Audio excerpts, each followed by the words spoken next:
যত বড় কঠিন রোগ হোক না কেন, যদি এই ছোট্ট দোয়াটা 7 বার পাঠ করতে পারেন, আল্লাহ পাক অবশ্যই তাকে পরিপূর্ণ সুস্থ করবে। যদি তার হায়াত থাকে, যদি তার হায়াত থাকে, মৃত্যুর সময় যদি না এসে থাকে, তাহলে আল্লাহ অবশ্যই এই দোয়ার বরকতে তাকে সুস্থ করবে।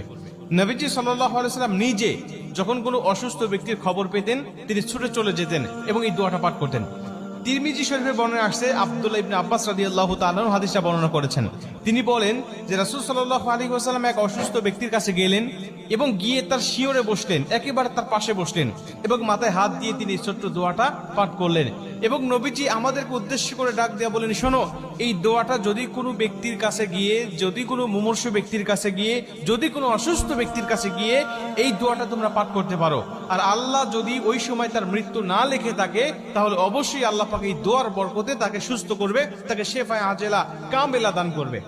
আম্মাজান আয়েশা রাদিয়াল্লাহু তাআলা তিনি বলেন যে নবীজি যখন কোথাও কারো অসুস্থের খবর পেতেন, তিনি আর ঘরে থাকতেন না, ছুটে চলে যেতেন।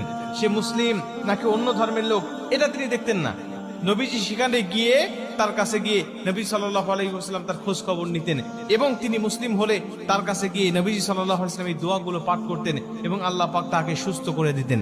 এই দোয়াটা পাঠ করার বরকতে আল্লাহ পাক তাকে সুস্থ করে দিতেন। দোয়াটি হলো ছোট্ট দোয়া, আসআলুল্লাহাল আযীম রব্বাল আরশিল আযীম আইয়াশফিয়াক।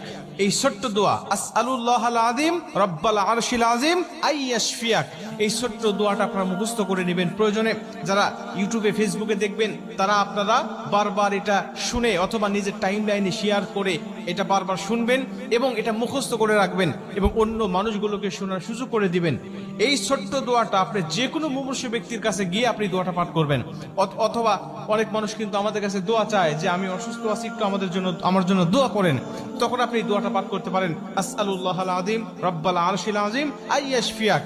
এই ছোট্ট দোয়ার বরকতে আল্লাহ তাকেও সুস্থ করবে এবং আপনি যে রোগীর খোঁজ খবর নিতে গেলেন, এর বিনিময়ে আল্লাহ পাক আপনার জন্য কিছু ফেরেশতায় নিযুক্ত করে দিবে, শুধু আপনার মাগফিরাত কামনা করার জন্য। মুসলমান ভাইরা আমার, নবীজি সাল্লাল্লাহু আলাইহি ওয়াসাল্লাম বলেন, যখন কোনো ব্যক্তি মুমূর্ষু ব্যক্তির খোঁজ খবর নেওয়ার জন্য যায়, যদি সকালবেলা যায়, আল্লাহ পাক তার জন্য একদল ফেরেশতা নিযুক্ত করে রেখে দেয়। ওই ফেরেশতারা সন্ধ্যা পর্যন্ত তার জন্য মাগফিরাত কামনা করতে থাকে এবং ওই ব্যক্তি যদি সন্ধ্যার সময় তাকে দেখতে যায়, কোনো মুমূর্ষু ব্যক্তিকে দেখতে যায়, আল্লাহ পাক আরেকদল ফেরেশতা তার জন্য নিযুক্ত করে দেয়। ফজর অবধি পর্যন্ত আল্লাহ রব্বুল আলামিনের কাছে ওই ফেরেশতারা ওই বান্দার জন্য আল্লাহ রব্বুল আলামিনের কাছে মাগফিরাত কামনা করতে থাকে।